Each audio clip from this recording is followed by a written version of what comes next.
Sobat JKN, kembali lagi di Podcast Cimahi. Podcast yang selalu hadir memberikan informasi seputar program Jaminan Kesehatan Nasional atau JKN dengan cara yang santai, ringan, tapi tetap penuh manfaat buat Sobat JKN semua. Nah, Sobat JKN, kalau biasanya nih kita ngedengar cerita tentang rumah sakit, tentang fasilitas kesehatan, atau pelayanan BPJS Kesehatan. Tapi kali ini, di episode ini kita bakal menyoroti sosok-sosok yang mungkin jarang terlihat nih sama Sobat JKN, tapi punya peran penting menjaga keaktifan peserta. Nah, mereka adalah para pahlawan di balik telepon telecollecting BPJS Kesehatan yang setiap hari mengingatkan kita untuk tetap aktif sebagai peserta JKN. Nah, Sobat JKN, di episode kali ini kita kedatangan nih tamu spesial. Beliau adalah Kak Ade Ali, yaitu staf telecollecting BPJS Kesehatan kantor cabang Cimahi. Nah, kita di sini bakal ngobrol nih tentang apa itu telecollecting, bagaimana tantangannya, dan tentu aja nih kisah-kisah menarik yang dialami langsung oleh Kak Ali. Nah, Sobat JKN, kita sapa langsung aja ya nih. Halo Kak Ali. Halo Kak, Gimana nih kabarnya? alhamdulillah baik ya, baik selalu. Senang sih sebenarnya diajak ngobrol di sini. Alhamdulillah, kita juga senang nih bisa ketemu sama Kak Ali. Nah nih, Kak Ali, banyak sobat JKN yang mungkin masih asing nih dengan istilah telecollecting.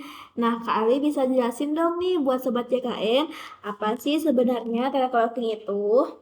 Sebenarnya telecollecting itu adalah upaya BPJS Kesehatan untuk menghubungi peserta, khususnya yang menunggak iuran melalui telepon. Tujuannya sih sebenarnya bukan hanya mengingatkan soal kewajiban pembayaran, tapi juga memberikan edukasi tentang pentingnya menjaga keaktifan kepesertaan. Jadi, peserta tetap bisa terlindungi saat membutuhkan layanan kesehatan, gitu Kak. Oh, jadi telecollecting ini semacam jembatan komunikasi ya Kak ya, supaya peserta JKN itu atau sobat JKN itu tetap sadar nih tentang pentingnya menjaga keaktifan kepesertaan gitu ya Kak ya. Betul Kak, karena sebenarnya kadang orang itu lupa atau ada kendala keuangan. Nah, tugas kami itu membantu mengingatkan dan memberikan informasi, bahkan juga solusi. Misalnya cara pembayaran, opsi penurunan kas iuran, sampai informasi seputar program keringanan. Oh, jadi selain mengingatkan juga kita memberikan informasi juga ya kayak kan kadang mungkin ada yang kendala terkait uang makanya dia menunggak. Jadi kita kasih opsi ya buat mungkin penurunan kelas seperti itu ya Kak ya. Iya, betul Kak. Nah, kan nih BTW nih, kali kan sehari-harinya tuh kerja pasti di kantor terus kan ya kak ya. Ya. Nah pasti eh, nggak mungkin terus-terusan telepon gitu ya kak ya. Nah biasanya kali selain telepon itu ngapain aja sih kak? Kayak biasanya kalau seandainya kita lagi break ya, Mm-mm. tarik nafas dulu, istirahat. Terus kadang juga nyemil-nyemil dulu gitu biar ada tenaga lah untuk ngobrol.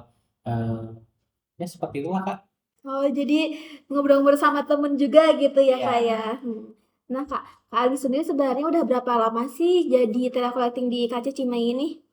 Sebenarnya udah kurang lebih udah 1 tahun ya Kak. Awalnya itu memang cukup adaptasi, cuman karena udah cukup ada beberapa pengalaman yang 1 tahun juga, jadi udah bisa lah untuk bersentuhan dengan orang-orang yang memang mungkin ada kendala kesulitan gitu. Nah, hampir 1 tahun ya Kak ya. Nah, pasti selama 1 tahun itu pasti up and down gitu ya Kak ya. Nah, apa sih Kak tantangan yang pernah Kak Ali hadapi selama menjadi telekolektif? Oke. Tantangannya itu sebenarnya waktu itu karena ketika peserta merasa terbebani atau menolak untuk mendengar penjelasan gitu Kak. Ada yang memang langsung menutup telepon, ada juga yang marah-marah. Tapi kalau seandainya kita memang cukup sabar, terus pakai pendekatan yang cukup humanis, biasanya lama-lama mereka juga mau mendengarkan apa yang memang kita jelaskan. Yang penting sih nada suaranya harus bagus, sering berjelas, dan memberikan solusi, bukan hanya menagih saja gitu Kak. Nah, Kak, kalau begitu berarti bisa dibilang ya kalau misalnya telekonting itu bukan sekedar pekerjaan teknis kali ya Kak ya, tapi juga harus punya skill komunikasi yang tinggi kali ya Kak ya. Ya betul Kak, karena kita juga harus jadi pendengar yang baik, bisa juga merasakan posisi dari sisi pesertanya, dan juga tetap profesional kan meskipun memang ada penolakan dari pesertanya atau memang ada kondisi yang memang pesertanya itu cukup marah gitu kan. Oh berarti pernah juga ya dimarahin sama peserta ya Kak Ali ya? Ya, Nah Kak Ali, pernah nggak sih Kak Ali lagi nelfon nih ke peserta, tapi malah jadinya ngobrol nih panjang lebar, jadi kayak telepon ke teman sendiri, pernah nggak sih Kak?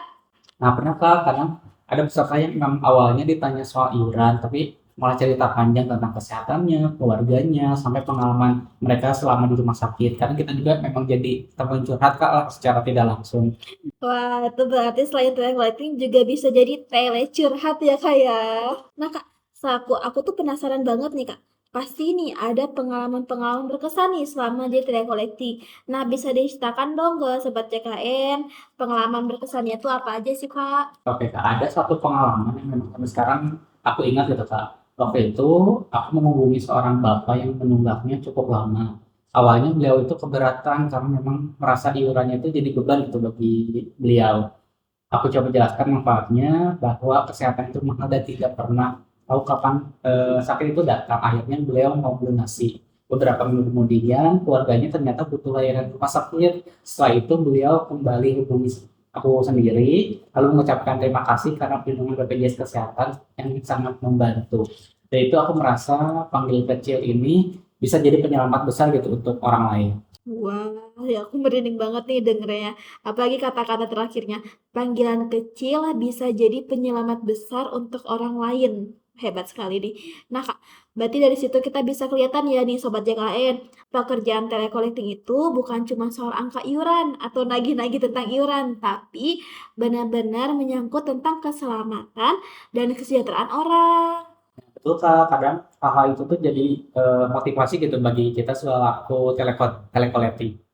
Nah Kak, kalau ngobrol sama peserta lewat telepon nih, kali punya nggak sih trik biar suara itu tetap ramah meski mungkin lagi capek atau mungkin pesertanya yang marah-marah gitu. Gimana sih Kak triknya? Nah, biasanya kita tarik napas dulu, terus senyum, meskipun memang di balik telepon gitu ya. Secara visual mereka tidak bisa melihat, tapi kita usahakan untuk senyum, lalu baru ngomong atau berbicara. Karena memang walaupun nggak kelihatan, peserta itu bisa merasakan ada suara kita. Nah, itu dia nih, penting banget nih Sobat JKN. Jadi tipsnya itu jangan lupa senyum meski nggak kelihatan karena senyum itu bisa terdengar lewat suara gitu ya Kak ya. Betul. Nah Kak, sekarang kalau boleh kasih tahu nih tips buat peserta BPJS Kesehatan, apa yang paling penting harus mereka perhatikan sebagai peserta BPJS Kesehatan? Oke, yang pertama jangan dulu nunggu sakit gitu, baru memang ingat BPJS. Justru memang kesehatan itu harus dijaga dengan rutin membayar iuran.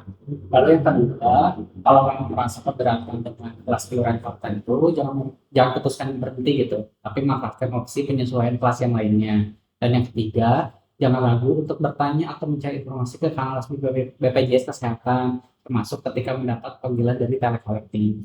Berarti artinya jangan sampai peserta itu atau sobat CKN itu kehilangan perlindungan ya Kak, hanya karena hal sepele misalnya kayak lupa bayar iuran gitu ya Kak ya? Ya, betul sekali Kak, karena memang status kepesertaan yang tidak aktif itu risikonya sangat besar ketika kita sakitnya itu datang gitu Kak. Nah, kalau misalnya nih kali udah kadang kalau sebagai manusia kan suka capek ya kayak apalagi nih capek buat nelfon terus. Ada nggak sih Kak musik atau playlist favorit kali kalau misalnya kali lagi capek? Nah, biasanya sih ngedengerin lagu-lagu yang upbeat gitu ya, yang memang cukup naikin mood yang ceria-ceria gitu Kak. Oh jadi tipsnya itu kalau misalnya travel itu harus sabar, drama dan harus punya playlist penyemangat gitu ya Kak ya. Nah terakhir nih Kak Ali, ada nggak sih pesan khusus untuk Sobat CKN yang lagi ngedenger nih podcast kita kali ini? Pesan dari aku sendiri itu jangan pernah anggap remeh iuran yang kita bayarkan tiap bulan. Iya, iuran itu adalah bentuk gotong royong sama peserta. Dengan kita rutin bayar, bukan hanya melindungi diri sendiri, tapi juga membantu peserta lain yang sedang membutuhkan layanan kesehatan. Wah, luar biasa ya nih Sobat JKN. Jadi, bukan hanya kewajiban pribadi ya Kak ya, tapi juga nilai kebersamaan atau nilai gotong royong ya Kak ya. Betul, Kak. Oke, Sobat JKN. Kita kayaknya udah banyak bincang-bincang ya terkait telecollecting. Saya ucapkan terima kasih nih kepada Kak Ali atas waktunya dan sharing-sharing-nya kepada kita semua. Nah, semoga cerita tentang telecollecting ini bisa membuat nih Sobat JKN semua ini lebih sadar pentingnya menjaga keaktifan kepesertaan di BPJS Kesehatan.